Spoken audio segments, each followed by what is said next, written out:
turabasuje nk'ibisanzwe ni muri H&M fast food, dukora fast food delivery na catering. Tugiye kurebera hamwe video nziza wareba ikagufasha gutekereza uburyo wakakira abashyitsi bawe cyangwa ubukwe bwawe cyangwa gutegura ikindi kirori icyo ari cyo cyose. Iyi ni buffet twateguye mu karere ka Kamonyi ku Ruyenzi. Umuntu wari uduhaye ikiraka cyo kwakira abashyitsi baje ku bw'abana be, umwe yari yakomejwe undi yahawe okarisitiya.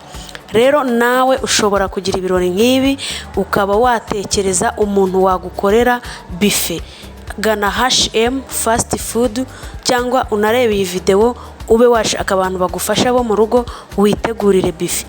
Twari dufite menu yigizwe n'ibiryo 12. Iyi menu iri hano muri video uko twateguye ibyo kurya. Tukagira ubwoko butatu bwa salade. Twakoresheje ibitunguru, dukoresha kokombore, dukoresha spaghetti cyangwa makaroni, dukoresha n'imiteja. Dukora dessert ya fruit, dukoresha nanasi, dukoresha na watermelon. Reba iyi video yose nawe wabyikorera cyangwa ukaduhamagara.